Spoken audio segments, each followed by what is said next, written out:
नमस्कार दोस्तों, आज हम जो है बात करने वाले हैं कंजंक्शंस के ऊपर, यानी कि संयोजक के ऊपर, जो कि हमारा टॉपिक है हमारे सिलेबस का।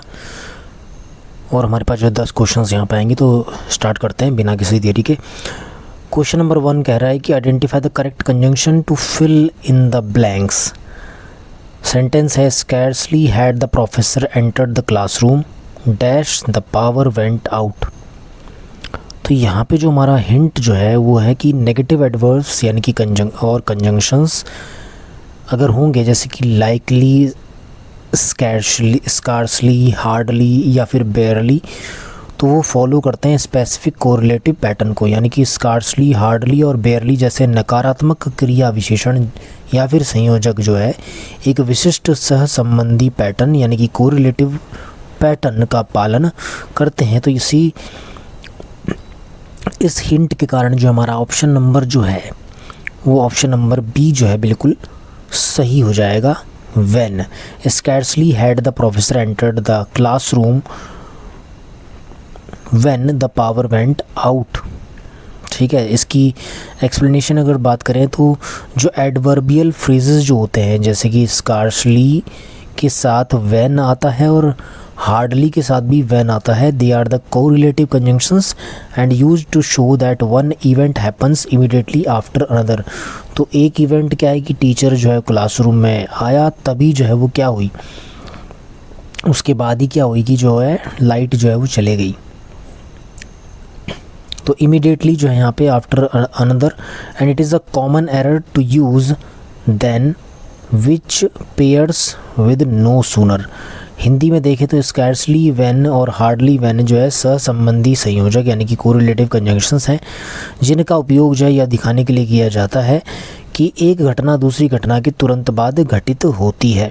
यहाँ देन का उपयोग करना जो है एक सामान्य गलती है, क्योंकि देन का उपयोग नो सूनर के साथ किया जाता है। क्वेश्चन नंबर 2 की बात करें तो यहाँ पे जो है क्वेश्चन नंबर 2 कहता है कि choose the correct option to complete the sentence. Sentence क्या कहता है कि the management decided to suspend the classes not only because of the heavy snowfall dash because of the power failure. तो option से पहले अगर हिंट को देखें तो look for the correlative partner of not only. तो नॉट ओनली के सहसंबंधी जोड़ीदार यानी कि कोरिलेटिव पार्टनर को हमने खोजना है।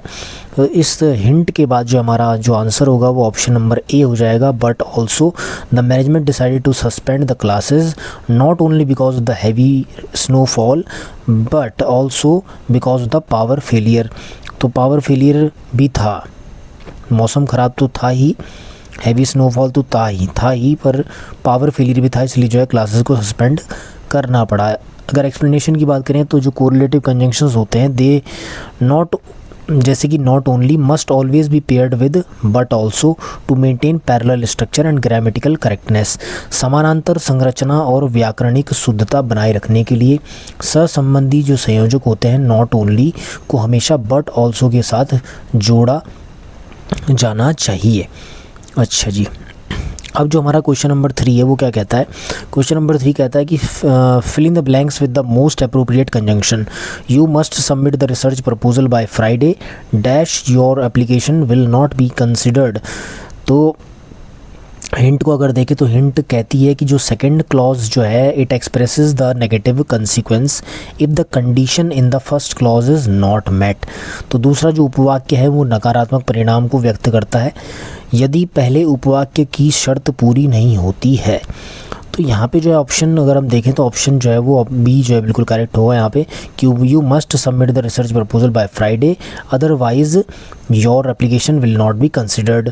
एक्सप्लेनेशन को देखें तो अदरवाइज जो है वो इट इज़ एन अल्टरनेटिव और adversative conjunction use to express what will happen if the preceding statement is not fulfilled, meaning if not or else।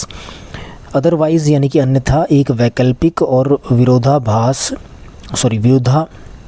विरोधवाचक संयोजक है जिसका उपयोग यह व्यक्त करने के लिए किया जाता है कि यदि पिछला कथन पूरा नहीं हुआ तो क्या होगा। इसका अर्थ यदि नहीं या वरना होता है। क्वेश्चन नंबर 4 को देखें तो क्वेश्चन नंबर 4 कहता है कि which conjunction correctly joins the following sentences to show concession और कॉन्ट्रास्ट। सेंटेंस है the candidate possessed all the required qualifications, she was not selected for the post.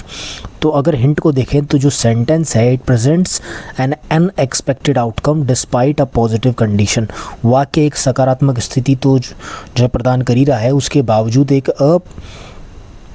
अप्रत्याशित परिणाम भी जो प्रस्तुत करता है।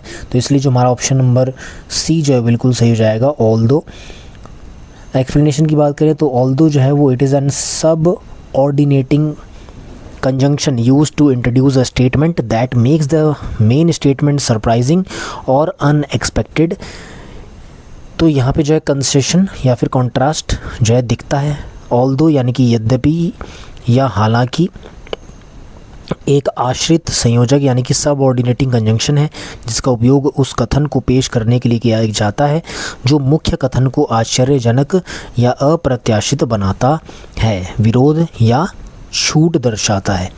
क्वेश्चन नंबर 5 को देखें तो choose the correct conjunction to complete the sentence. Walk carefully lest you dash slip on the snow. तो हिंट को देखें तो जो वर्ड लेस्ट है वो जो है फिक्स्ड होता है, has a fixed grammatical pairing with a specific modal verb. यानी कि लेस्ट शब्द की जो एक विशिष्ट सहायक क्रिया यानी कि मॉडल वर्ब के साथ एक निश्चित व्याकरणिक जोड़ी होती है। तो इसी वजह से जो है हमारा सही उत्तर जो है वो ऑप्शन नंबर बी हो जाएगा, should. Walk carefully lest you should slip on the snow. Explanation को देखें तो जो कंजंक्शन लेस्ट है उसका मतलब होता है फॉर फियर दैट और to avoid the risk of.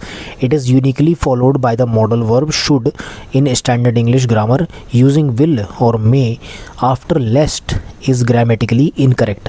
संयोजक लेस्ट का अर्थ ऐसा न हो कि या इस डर से कि होता है।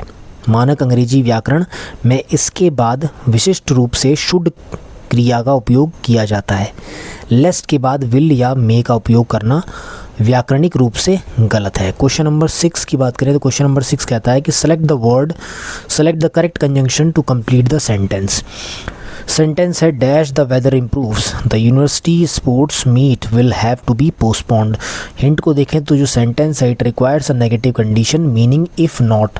वाक्य में एक नकारात्मक शर्त की आवश्यकता है जिसका अर्थ है यदि नहीं है। तो ऑप्शन नंबर ए जो है हमारा बिल्कुल सही हो जाएगा, अनलेस। अगर हम हिंट की बात करें तो अनलेस जो है एक्सप्लेनेशन की बात करें तो अनलेस जो है it is use to state a conditional exception if it does not happen. Until refers to a point in time whereas unless refers to a condition. तो अनलेस का मतलब है जब तक कि नहीं का उपयोग एक सशर्त अपवाद बताने के लिए किया जाता है। अनटिल समय की एक बिंदु को संदर्भित करता है जबकि अनलेस एक शर्त या फिर स्थिति को संदर्भित करता है। क्वेश्चन नंबर 7 को देखें तो identify the error in the usage of conjunction in the sentence below. No sooner did the bell ring then the students rushed out of the lecture hall. अगर हम हिंट पे जाएं तो check the spelling and format of the correlative partner used with no sooner. No sooner के साथ उपयोग किए गए सह संबंधी जोड़ीदार की वर्तनी यानी कि स्पेलिंग और प्रारूप की जांच करें। तो सही उत्तर हमारे पास होगा THEN then, option number C. जो इसका एक्सप्लेनेशन है वो है कि द करेक्ट कोरिलेटिव पेयर जो होता है वो नो सूनर के साथ देन जरूर आएगा। The word then indicative of time is incorrectly used here instead of the comparative particle then, THEN। सही सह संबंधी जोड़ी नो सूनर के साथ देन है। यहाँ तुलनात्मक शब्द THEN देन के साथ स्थान पर गलती से THEN जो समय को दर्शाता है का उपयोग किया गया है। क्वेश्चन नंबर 8 को देखें तो choose the correct sequence of conjunction to fill in the blanks. Here is dash intelligent dash diligent making him the best candidate for the research fellowship. तो यहाँ पे जो है हिंट को देखें तो जो सेंटेंस है, it adds two positive qualities together using standard correlative structure. अगर हम हिंट के बाद अगर उत्तर देखें तो सही उत्तर जो ऑप्शन नंबर ए होगा, बोथ एंड।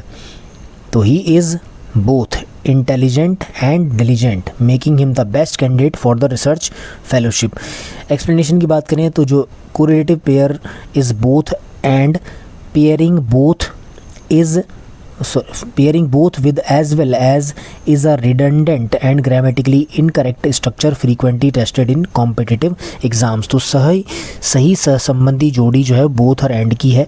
बोथ को as well as के साथ जोड़ना एक अनावश्यक और व्याकरणिक रूप से अशुद्ध संरचना है जिसकी प्रतियोगी परीक्षाओं में अक्सर परीक्षण किया जाता है। Question number 9, filling the blanks with the correct subordinating conjunction of reason.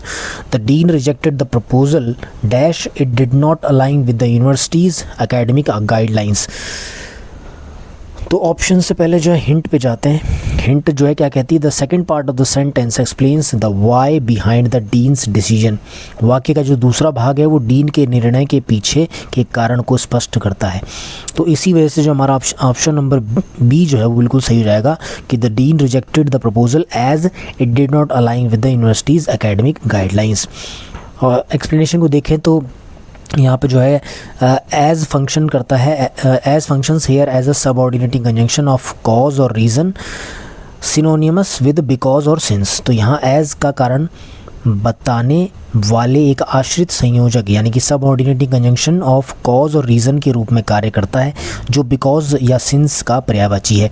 Last question हमारे इस क्विज का, complete the sentence with the correct pair of conjunctions dash you accept the terms dash decline them you must notify the committee by evening. तो यहाँ पे जो है hint को अगर देखें तो जो सेंटेंस है, it presents a choice between two alternative possibilities indicating that the outcome applies in either case.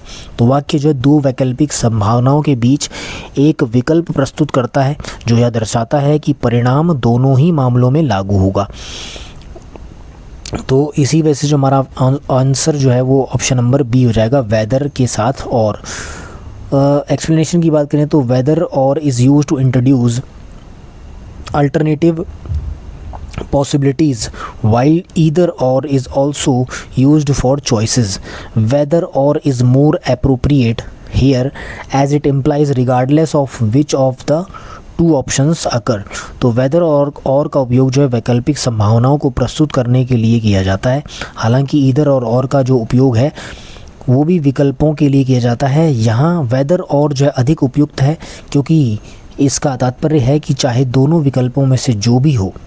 तो इसी के साथ जो हमारा ये 10 क्वेश्चन का जो क्विज़ है समाप्त होता है। आई होप आपको ये जो वीडियो है वो हेल्पफुल लगेगी। धन्यवाद।